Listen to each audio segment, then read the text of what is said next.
എനിക്ക് സങ്കടം. എൻ്റെ ഭാര്യയും മോളും ഇങ്ങനെ ക്യാമ്പിലിരിക്കുക. അന്നേ വരെ അവൾ ഇട്ട ഡ്രസ്സല്ല പിന്നെ ഇടുന്നത്. അപ്പം നമ്മളാ മനുഷ്യൻ്റെ ഒരു അവസ്ഥകൾ ആലോചിക്കുന്നത്.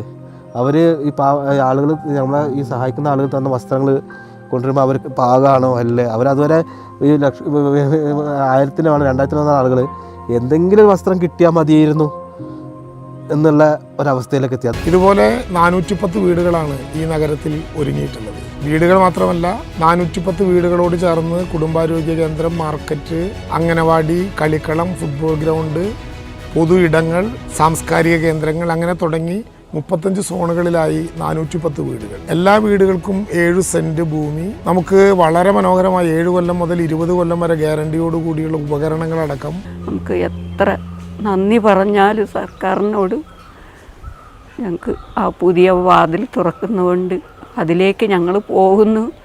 ഇനി കുറച്ച് നാളെങ്കിലും ജീവിക്കുകയുള്ളൂ. അത് നല്ല രീതിയിൽ ആ വീട്ടിൽ ജീവിച്ച് സന്തോഷമായി ഞങ്ങൾക്ക് ഇരിക്കണം എന്ന് മാത്രമേ ഉള്ളൂ. വേറെ ഞങ്ങൾക്ക് ഇനി ഒരു ജീവിതത്തിൽ വേറെ ഒന്നുമില്ല.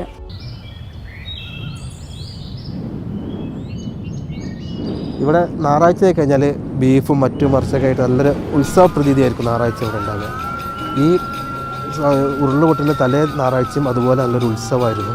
കറണ്ട് പോയി കഴിഞ്ഞാൽ പിന്നെ ആളുകളൊക്കെ രാവിലെ ചായ ഉണ്ടാക്കുന്ന പരിപാടി, ചായ ഉണ്ടാവും, കടി ഉണ്ടാവില്ല വീട്ടിൽ. എല്ലാവരും കടയിൽ വന്നിട്ട് പൊറോട്ട മറ്റും വാങ്ങിക്കാൻ പോകാറ്. അന്ന് ഭയങ്കര ബഹളമായിരുന്നു കടയിൽ. ഒരു വ്യത്യസ്ത ദിവസം പോലെ ഞായറാഴ്ച എന്നുള്ള ദിവസം തന്നെ നല്ലൊരു തിരക്കുള്ള കടയായിരുന്നു. അന്ന് തലേ ദിവസം രാത്രി ചെറിയൊരു മണ്ണിടിച്ചിലുണ്ടായിരുന്നു. ഞങ്ങളൊക്കെ അവിടെ പോയി നോക്കി.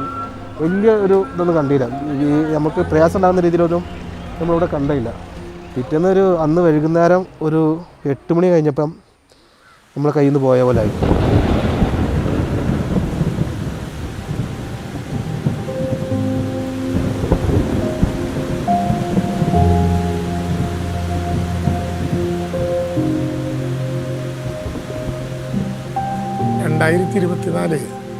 ജൂലൈ 30 പുലർച്ചെ ഏറ്റവും ഭീകരമായ വിധത്തിലുള്ള ഒരു ഉരുൾപൊട്ടലിൻ്റെ വാർത്ത ലഭ്യമാകുകയാണ്. ആദ്യം ചെറിയൊരു ചലനം ഉണ്ടായി എന്ന് മാത്രമേ മനസ്സിലായുള്ളൂ. പിന്നീട് നല്ല ഉരുൾപൊട്ടലായി എന്നും പുറത്ത് നിൽക്കുന്ന ആളുകൾ പറയുന്നത് അകത്ത് ഒറ്റ ശബ്ദത്തിന് ശേഷം പിന്നെ വെളിച്ചമൊന്നും കണ്ടിട്ടില്ല എന്നുമാണ്. ആ നേരത്ത് തന്നെ ജില്ലാ കളക്ടർ എന്നെ വിളിച്ച് വിവരം അറിയിച്ചു. പിന്നെ എഴുന്നേറ്റിരുന്ന് KSTMയുമായി കാര്യങ്ങൾ ആലോചിച്ചുകൊണ്ടിരിക്കലെ 4 മണിക്ക് തന്നെ ബഹുമാനപ്പെട്ട മുഖ്യമന്ത്രി വിളിച്ച് ഇത്തിരി അപകടത്തിലേക്കാണോ പോകുന്നത് എന്ന് പരിശോധിക്കാൻ ആവശ്യപ്പെട്ടു. അപ്പോഴേക്കും ഞാൻ KSTMയുടെ ഓഫീസിലെത്തി. പിന്നെ ക്രൂരമായിട്ടുള്ള വാർത്തകളുടെ തുടക്കമാണ് കേൾക്കുന്നത്. സംഭവിച്ച് ഞാനൊരു 10:45 വന്നുകൊണ്ടിരിക്കുമ്പോൾ പിന്നെ മേഘങ്ങൾ സൗണ്ട് കേൾക്കുന്നുണ്ട്. ഭയങ്കര സൗണ്ടാണ് കേൾക്കുന്നത്. മുറ്റത്ത് ഇറങ്ങി നിന്നപ്പോൾ എൻ്റെ കാലിൽ കൊണ്ട് ഒരു കല്ലടിച്ചു. ചുറ്റുംകാലിൽ ഒരു കല്ലടിച്ചപ്പോൾ വെള്ളം കരങ്ങി വരുന്നു. ഞാൻ പറഞ്ഞു എന്തോ സംഭവിക്കുന്നില്ല, നമുക്ക് കാര്യം ചെയ്യാം, വേഗം ഇറങ്ങി നമുക്ക് പുറത്ത് പോവാം. ഭയങ്കര സൗണ്ട് ഞങ്ങൾ കേൾക്കുന്നുണ്ടായി. അപ്പോൾ വാതിൽ തുറന്ന് നോക്കിയപ്പോൾ മുന്നിലും ബാക്കിലൊക്കെ പോയി. ഞങ്ങൾക്ക് ഇറങ്ങാൻ ഒരു നിവൃത്തിയില്ല. അപ്പോൾ ഞാൻ ടോർച്ചെടുത്ത് എൻ്റെ മക്കളെ, എൻ്റെ ഭർത്താവിനെ എല്ലാവരും വിളിച്ചുണർത്തി. ഞാൻ പറഞ്ഞു നമുക്കിവിടെ നിൽക്കാം, ഇത് കുറച്ച് കുറയുമ്പോൾ നമുക്ക് അങ്ങോട്ട് കിടക്കാം എന്ന് വിചാരിച്ച്. അപ്പോൾ മരങ്ങളും പാറകളും കല്ലുകളും കാറുകളും വണ്ടികളും എല്ലാം നമ്മളെ കണ്ണിൻ്റെ മുന്നിൽ ഞാൻ ടോർച്ചടിച്ച് നോക്കുമ്പോൾ എല്ലാം പോകുന്നതാണ് ഞാൻ കാണുന്നത്.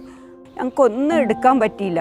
ടോർച്ചും കയ്യിൽ ആ ഫോണ് മാത്രം എടുത്ത് ദൈവമേ ഞങ്ങളെ നീ രക്ഷപ്പെടുത്തണേന്ന് പറഞ്ഞ് ഞങ്ങൾ എങ്ങനെയൊക്കെയോ അവിടുന്ന് ഇറങ്ങി ആ അടുത്ത വീട്ടിലേക്ക് ഞങ്ങൾ കയറി ആ ടെറസിൻ്റെ മേലെ കയറി നിന്നപ്പോൾ പിന്നെയും ഭീകരതമായി വരുന്നതാണ്. ഞങ്ങൾക്ക് കാണാനും ശക്തിയില്ല, കേൾക്കാനും ശക്തിയില്ല. ഞങ്ങളാകെ തളർന്നുപോയി. നമ്മൾ ഈ പള്ളിയാണ് ഈ പള്ളിയുടെ ഇവിടെ വെച്ചിട്ടാണ് നമ്മൾ നബിദിനം ആഘോഷിക്കാറ്. പിന്നെ അമ്പല കമ്മിറ്റിയുടെ ഒക്കെ പായസം ഉണ്ടാവും.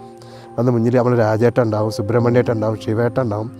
ശിവേട്ടനൊന്നും ഇപ്പോൾ നമ്മളെ കൂടെ ഇല്ല, പ്രമോദിനച്ചൊന്നും നമ്മളെ കൂടെ ഇല്ല. അവരൊക്കെ മുന്നിൽ നിന്നിട്ട് പ്രശാന്ത് ഇവരൊക്കെ നിന്നിട്ടാണ് നമ്മളവിടെ പായസത്തിന് മുന്നിൽ നിന്ന് പായസം തരാൻ. ഞങ്ങൾക്ക് പതിനം കൊടുക്കാൻ നബിദിനത്തിന് പായസം കൊടുക്കണം.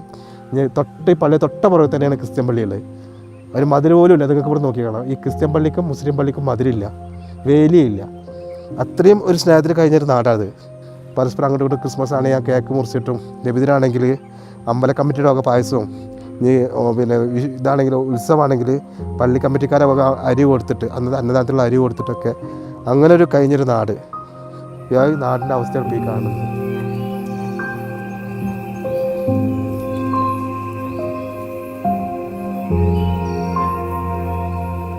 ഒച്ചയൊക്കെ കേട്ടിട്ട് പെണ്ണുങ്ങൾ വിളിക്കുന്നുണ്ട്, പോവാന്ന് പറയുന്നുണ്ട്. എവിടേക്കാണ് പോകേണ്ടത്, എന്താ ചെയ്യേണ്ടത് ഒന്നും അറിയാത്ത രീതിക്കായിരുന്നു ഞങ്ങൾ. എന്നിട്ട് പിന്നെ ഞങ്ങൾ മേലേക്ക് ഓടി കയറി, ഒരു വീട്ടിനകത്ത് അങ്ങോട്ട് ഓടി കയറിയിട്ടാണ് അവിടെയാണ് നിൽക്കായിരുന്നു നേരം വെളുക്കണവരെ. ഇവിടെ നിന്ന് ആളുകളെ രക്ഷപ്പെടുത്താൻ കഴിയാത്ത സ്ഥിതിവിശേഷം. യഥാർത്ഥത്തിൽ ഈ പുഴയുടെ ഇപ്പുറത്ത് 512 പേർ തങ്ങിയിട്ടുണ്ട് എന്ന വിവരം കിട്ടുന്നു. പഞ്ചായത്ത് മെമ്പർമാരടക്കമുള്ള ഒരു വലിയ ജനക്കൂട്ടം ഇപ്പുറത്ത് ഏത് വിധത്തിലും പ്രയാസകരമായിട്ടുള്ള അവസ്ഥയുമായി ഇതിനകത്ത് നിൽക്കുകയാണ്. മരണപ്പെട്ടവരുടെ നീണ്ട നിര, അവരുടെ പലരുടെയും മൃതശരീരങ്ങൾ ഈ മുണ്ടക്കയിലെ മസ്ജിദിൽ ഉൾപ്പെടെ കയറ്റിക്കിടത്തി അതിൻ്റെ കൂട്ടത്തിലാണ് ഞങ്ങൾ നിൽക്കുന്നത് എന്ന് അവർ നിരന്തരമായി അറിയിക്കുകയാണ്. അപ്പുറത്തേക്ക് ആളെ മാറ്റാൻ ഒരു വഴിയില്ല. NDRFിൻ്റെ സംഘം എത്തുമ്പോഴേക്കും വല്ലാതെ വൈകും. SOG, പോലീസിൻ്റെ സൗകര്യങ്ങൾ, ഏതെങ്കിലും പ്രത്യേക വിധത്തിലുള്ള എൻജിനീയറിങ്ങിൻ്റെ പ്രാഗൽഭ്യമില്ലാത്ത സാധാരണക്കാരായ മനുഷ്യർ ഞങ്ങളെല്ലാവരും ചേർന്ന് വൈകുന്നേരം 5:30 മണിയോടെ പുന്നപ്പുഴയുടെ ഏറ്റവും ഒഴുക്ക് കുറഞ്ഞുണ്ട് എന്ന് നമ്മൾ കരുതുന്ന ഒരു സ്ഥലത്ത് വടം കെട്ടി പല വിധത്തിലുള്ള ഏണികളും കോണികളും മുളകളും കവുങ്ങുകളും ഒക്കെ വെച്ച് മനുഷ്യർ കൈചാർത്ത് പിടിച്ചു നിന്നപ്പോൾ രാത്രി 7:30-കകത്ത് 498 പേരെ അക്കരയ്ക്ക് എത്തിക്കാനായി. പിറ്റേ ദിവസം ഞങ്ങൾ നേരം വെളുക്കുന്നവരെ 6 മണി വരെ ആ ഒരു കാട്ടിൻ്റെ ഉള്ളിലായിരുന്നു. 5:45 വരെ ആ കാട്ടിൻ്റെ ഉള്ളിൽ മഴയും നനഞ്ഞ് ഞങ്ങളൊരു 15 ആൾക്കാരുണ്ടായി. അവരെല്ലാവരും കൂടി അതിൻ്റെ ഉള്ളിൽ കുഞ്ഞ് പൈതങ്ങൾ വരെ ഉണ്ടായി, പ്രസവിച്ച് കിടക്കുന്ന കുഞ്ഞ് വരെ ഉണ്ടായി. അതിനെയൊക്കെ ഞങ്ങൾ ഈ തുണി പിഴിഞ്ഞ് കൂട്ടിപ്പിടിക്കുക, അട്ട കയറി കടിച്ചിട്ടാണ് വയ്യ. ഒരു തുള്ളി ചൂട് വെള്ളം കിട്ടാൻ വേണ്ടി ഞങ്ങൾ ദൈവത്തിനോട് പ്രാർത്ഥിക്കുക. ഉരുളിങ്ങനെ പൊട്ടി വരുമ്പോൾ മരങ്ങളൊക്കെ ഇങ്ങനെ കുലുങ്ങും. അപ്പോൾ ദൈവത്തെ വിളിക്കും, ദൈവമേ നീ കൊണ്ടുപോവുകയാണെങ്കിൽ ഇനിയൊരു ദുരന്തം നമുക്ക് സഹിക്കാൻ വയ്യ, ഞങ്ങൾക്ക് ശക്തിയില്ല. അങ്ങനെയൊക്കെ ഞങ്ങൾ പറഞ്ഞ് കരഞ്ഞ് 5:45 വരെ അതിൻ്റെ ഉള്ളിൽ നിന്നു. അങ്ങനെ നേരം കുറച്ച് വെളിച്ചപ്പോൾ ഞങ്ങൾ ഈ കാട്ടിൻ്റെ ഉള്ളിൽ നിന്ന് ഓരോരോ വേലി, കമ്പി വേലികളാണ്, ഇതെല്ലാം കടന്ന് ഞങ്ങൾ അവിടെ ചായക്കാട്ടിൻ്റെ അടുത്ത് വന്ന് ഇങ്ങനെ നോക്കുമ്പോൾ നമ്മളെ ആ ഒരു നോട്ടം മാത്രമേ ഞങ്ങൾ നോക്കിയുള്ളൂ. പിന്നെ എന്താണെന്നൊന്നും ഞങ്ങൾക്കറിയില്ല. അപ്പോഴത്തേക്ക് എല്ലാവരും എത്തി ഞങ്ങളെ കൊണ്ടുപോയി ആംബുലൻസിൽ കൊണ്ടുവന്നത് മാത്രമേ ഞങ്ങൾക്ക് അറിയുള്ളൂ. പിന്നെ ഞങ്ങൾ ഒരു കാഴ്ചയും കണ്ടിട്ടില്ല.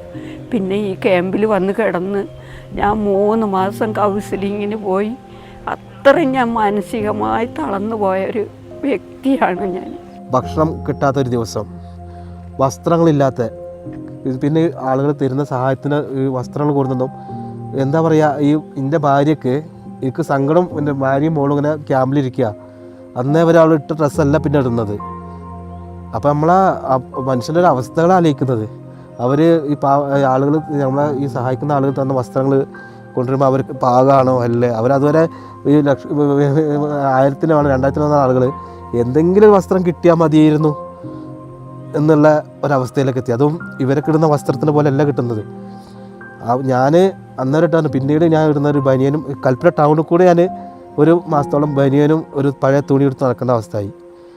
നമ്മളെ അവസ്ഥ അങ്ങനെയായി. പിന്നെ ഓരോരുത്തർ സഹായങ്ങളൊക്കെ കൊണ്ടാണ് ഇപ്പോൾ നമ്മൾ വീണ്ടും ഈ നിലയിലേക്ക് എത്തിയത്. ജനങ്ങൾ നല്ലപോലെ, ഗവൺമെൻറ് കട്ടൊക്കെ ഞങ്ങളെ കൂടെ ഉണ്ടായിട്ടുണ്ട്.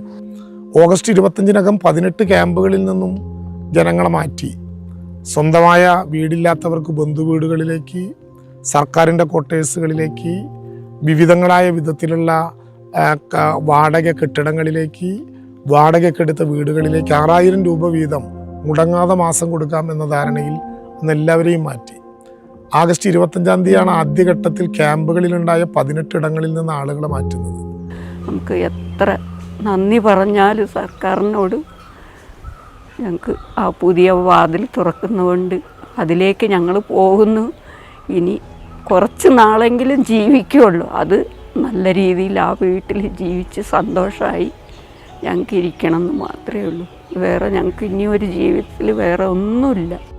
ജീവിതത്തിൽ ഏറ്റവും വേദനാജനകമായിട്ടുള്ള അനുഭവങ്ങൾ, ക്യാമ്പുകളിലെ മനുഷ്യർ, നഷ്ടപ്പെട്ടവരെ കുറിച്ചോർത്തുള്ള വിലാപങ്ങൾ, സ്വന്തം വീട്ടിലേക്ക് തിരിച്ചു വരാൻ പറ്റില്ലെന്ന അറിവ്, ശരീരത്തിൻ്റെ ഓരോ അണുകളിലും ഉയർന്നു വരുന്ന വേദനയുടെ ക്രൂരത, എല്ലാ അർത്ഥത്തിലും ആ ഒറ്റപ്പെട്ടു പോയ മനുഷ്യനെയാണ് വീണ്ടും പണം കൊടുത്തു പലവിധ സ്ഥലങ്ങളിലേക്ക് മാറ്റി ഒറ്റപ്പെടുത്താൻ പാടില്ല എന്ന് ഗവൺമെൻറ് തീരുമാനിച്ചത്. ആ വേദനകളുടെ നടുവിൽ നിന്നാണ് ഗവൺമെൻറ് പറഞ്ഞത് നഷ്ടപ്പെട്ടതൊന്നും തിരിച്ചു കിട്ടാൻ നമുക്കാകില്ല, മരണപ്പെട്ടവർ നമുക്ക് നഷ്ടപ്പെട്ടതാണ്, പക്ഷെ ജീവിച്ചിരിക്കുന്നവരെ ഒരിടത്തേക്ക് കൊണ്ടുവരാൻ മനുഷ്യസാധ്യമായതെന്തുണ്ടോ അതെല്ലാം ചെയ്യും എന്ന പ്രഖ്യാപനം. വളരെ സന്തോഷത്തിലാണ് നിൽക്കുന്നത്. ഞങ്ങൾ പഠിത്തം അങ്ങോട്ട് മാറും, വലിയൊരു പ്രതീക്ഷയിലാണ്. നല്ല നിങ്ങളവിടെ പോയാൽ കാരണം ലോകത്തിലെ മാതൃകയിലാണ് ആ വീട് ഉണ്ടായിട്ടുള്ളത്. നമുക്കത് ഞങ്ങൾക്ക് പറഞ്ഞാൽ നിങ്ങൾക്ക് മനസ്സിലാവും. നിങ്ങളവിടെ വന്നു നോക്കിയാൽ എത്രത്തോളം നല്ലൊരു വീടാണെന്ന് നിങ്ങൾക്ക് മനസ്സിലാവുകയുള്ളൂ. രണ്ട് ബെഡ്റൂമും 2 ഹാളൊക്കെ ഉള്ളൊരു വീടാണ്. 1000 സ്ക്വയർ ഫീറ്റിലാണ് ആ വീടുള്ളത്. പക്ഷേ ആ വീട്ടിൻ്റെ മുന്നിൽ ടൈൽ ഇട്ടിട്ടുണ്ട്. വീട്ടിൻ്റെ മുന്നിൽ ചെറിയൊരു പൂന്തോട്ടം, പാർക്ക് പോലെ. അത് വൈകുന്നേരങ്ങളിൽ ഞങ്ങൾ ഇവിടെ അങ്ങനെയായിരുന്നോ നാട്ടുകാരെല്ലാവരും ഒരുമിച്ച് കഴിഞ്ഞത്, അതുപോലെ ഞങ്ങൾക്ക് അവിടെ കഴിയാൻ വേണ്ടിയിട്ട് അവിടെ ഗവൺമെൻറ് ചെറിയൊരു പാർക്ക് പോലെ എല്ലാ വീട്ടിൻ്റെ മുന്നിലും ഓരോ ഗസ്റ്റിൻ്റെ മുന്നിലും വെച്ചിട്ടുണ്ട്.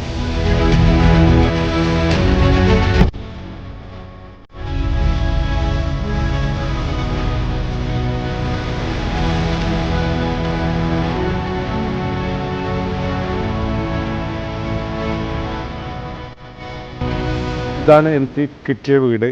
ഒരുപാട് സന്തോഷവും ആ സന്തോഷമായ നിമിഷങ്ങളാണ് ഞാനിപ്പോൾ പറയുന്നത്.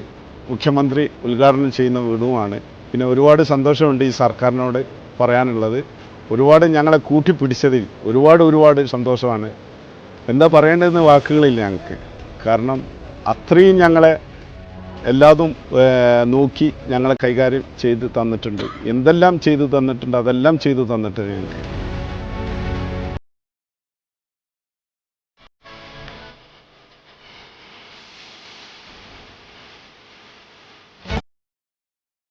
ഇതുപോലെ 410 വീടുകളാണ് ഈ നഗരത്തിൽ ഒരുങ്ങിയിട്ടുള്ളത്. വീടുകൾ മാത്രമല്ല, 410 വീടുകളോട് ചേർന്ന് കുടുംബാരോഗ്യ കേന്ദ്രം, മാർക്കറ്റ്, അംഗനവാടി, കളിക്കളം, ഫുട്ബോൾ ഗ്രൗണ്ട്, പൊതു ഇടങ്ങൾ, സാംസ്കാരിക കേന്ദ്രങ്ങൾ, അങ്ങനെ തുടങ്ങി 35 സോണുകളിലായി 410 വീടുകൾ. എല്ലാ വീടുകൾക്കും 7 സെൻറ്റ് ഭൂമി. നമുക്ക് വളരെ മനോഹരമായി 7 കൊല്ലം മുതൽ 20 കൊല്ലം വരെ ഗ്യാരണ്ടിയോട് കൂടിയുള്ള ഉപകരണങ്ങളടക്കം 1000 സ്ക്വയർ ഫീറ്റിൻ്റെ വീട്.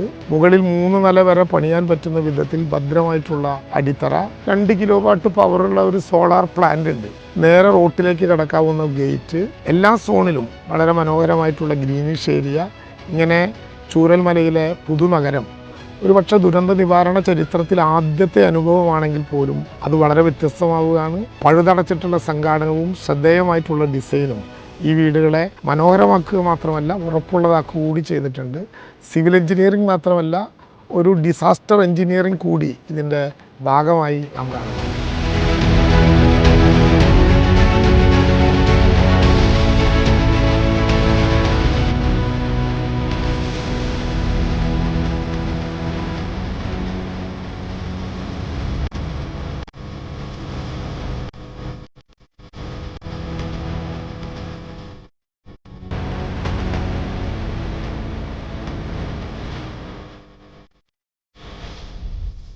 സർക്കാർ ഇതെല്ലാം നേതൃത്വം നൽകി എന്ന് ഞങ്ങൾ പറയുമ്പോൾ സർക്കാർ ഒരു പക്ഷമല്ല, എല്ലാവരുടെയും പക്ഷമാണ്.